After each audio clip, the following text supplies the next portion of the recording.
You feel the way that game ended. And tell me I'm wrong, it still doesn't feel like the story's finished. Because today isn't just about a score.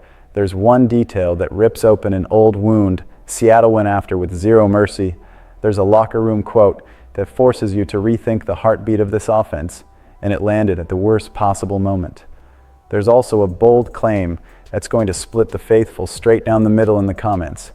And then, up front, there's a decision that quietly nudges the future of this whole unit.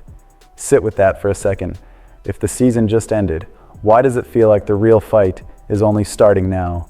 What bothered me most about 41-6 wasn't just the number. It was how little Seattle had to do that was fancy to grab the wheel and never let go. They kept asking the same question, snap after snap. Can you stop the run right now? And every time that question came back around, our answer got softer. Because in January football, when a team decides it's going to put hands on you, it doesn't wait for an invitation. It tests your technique. It tests your toughness. It tests your pride. And all season long, run defense has been the spot where we've wobbled. We walked into a playoff fight already wearing the bruise. And it's not like the script was some hidden mystery. Sam Darnold shows up on the injury report with an oblique issue. He already hadn't been carving people up through the air lately. So you knew exactly what Seattle wanted. Protect the quarterback, shrink the game, and lean on the ground attack until somebody breaks. That's not some spicy take. That's playoff math. Which is why this was supposed to be the redemption moment. Go back to Week 18. Seattle's backs hit us with 33 carries for 171 yards. That kind of stat line hangs over your week like a warning sign. So you walk into the divisional round thinking, okay, lesson learned. And it's not like Seattle's rushing attack was even their main identity this year. Then they lose Zach Charbonnet early, and you're thinking, all right, this has to tilt our way. Kenneth Walker turned the whole night into a stress test we basically failed on live TV. 19 carries, 116 yards, 3 touchdowns. 3 touchdowns. And it wasn't one flavor of run either. They got us outside, they got us inside, they converted short yardage, they burst into the second level like the lanes were drawn up for them. Once a runner gets in that rhythm, you can literally see a defense take one wrong half step. And in the NFL, that half step turns into 6 easy yards and a whole lot of anger on your couch. And I'm not here to dump everything on the defense like it was the only problem. If anything, that side of the ball carried the most all season. Injuries, patchwork lineups, way too many snaps. But on that night, the assignment was simple. Take away the run and make Darnold beat you throwing. He didn't have to.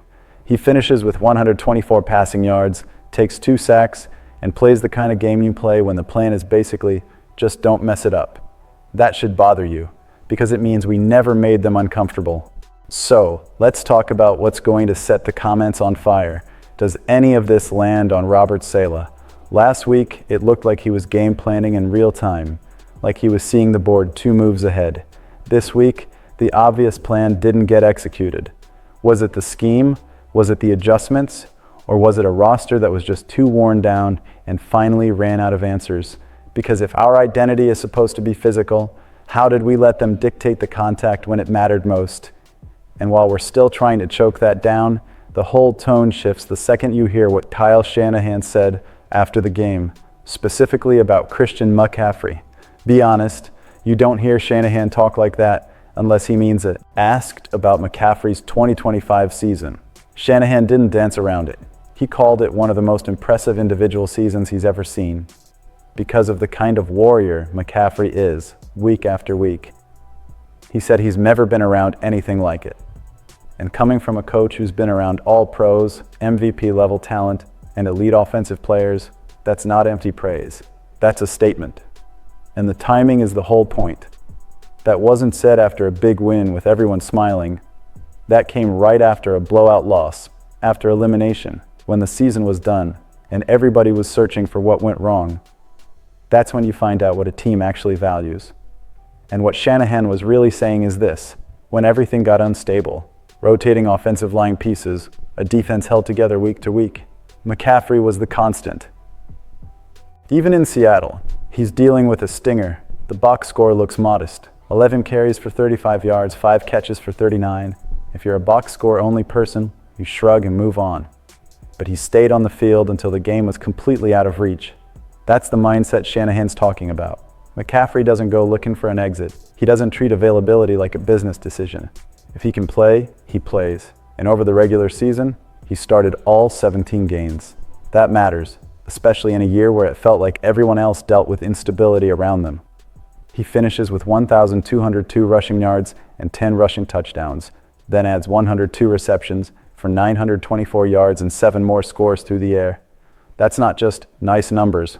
That's the identity of your offense. That's why the unit can still breathe when everything else got chaotic. And don't forget the wild card win over Philadelphia. He scores twice. He brings balance. He keeps the whole thing from spiraling into panic.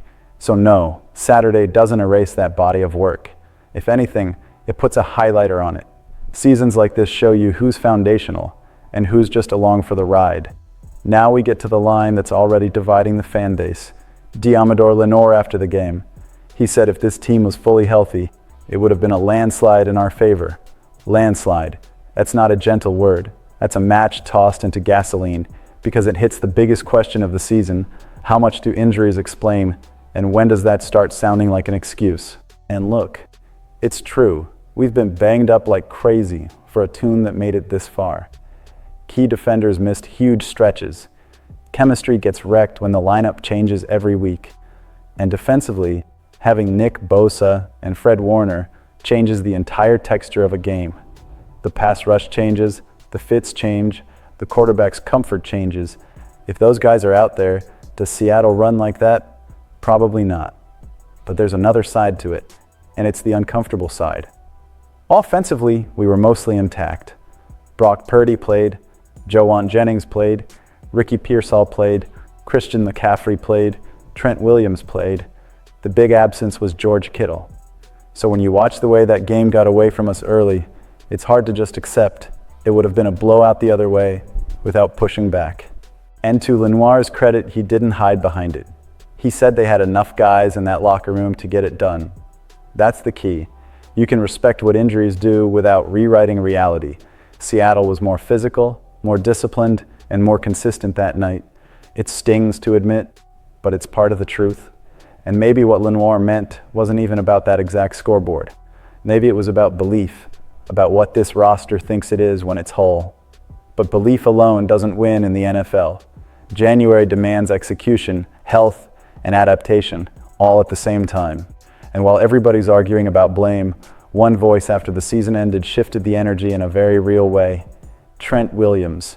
Because when uncertainty is everywhere, leadership doesn't sound like a speech. It sounds like certainty. Trent is going to be 38 when the 2026 season starts. And you know what that usually triggers? Headlines start drafting retirement letters for you. But that's not where he is. After the loss, he made it clear. He plans to keep playing. He said it's accurate. He intends to come back. And he said before, he's nowhere near done, but he's not going anywhere. That didn't feel like PR. That felt like a standard being set. And it matters because Trent isn't just a left tackle. He's the anchor. He changes protections. He changes confidence in the pocket. He changes how comfortable you are calling certain concepts. And even with the wear and tear, he missed the regular season finale with a hamstring, then came back for the playoffs and played through it. He played 18 games this year, including both postseason games. That's culture. That's what showing up actually looks like. Now, we can be honest without turning this into doom. The level is still elite, but the signs are there. His overall Pro Football Focus grade entering that playoff game was 91.1. Fifth time in 6 seasons he's hit at least 91.0. That's Hall of Fame territory. But his pass blocking grade was 78.8, his lowest since 2012, and he allowed 38 pressures, second most of his career. That doesn't erase what he is. It just screams, plan ahead. Because the worst thing a contender can do is act like time doesn't exist. The smart move is to treat Trent's "I'm still here" as a bridge, not a crutch. Him coming back means you can compete. It means the floor stays high. But it also means you have to build the next chapter right now, while you can still learn from him on Sundays and in that locker room. And one more quick point. This matters for clarity, and it connects to the bigger picture. Brandon Ayuk's situation isn't just drama or a sideline footnote. That storyline basically moved off the field when the 49ers voided guarantees and placed him on the reserve/left team list on December 13, 2025, ending his season and putting his future with San Francisco in real doubt. So line it all up. A run defense that got exposed when everybody knew what was coming. An offense carried by a warrior who never tapped out. A locker room wrestling with what injuries do and don't explain. And a veteran leader up front saying he's not done yet. In the end, 41-6 isn't just a loss. It's a mirror. It showed where this team broke physically, where it held on emotionally, and where there's still a foundation worth believing in. Now the question is simple, and it's uncomfortable. Who's going to turn this pain into real fuel for 2026?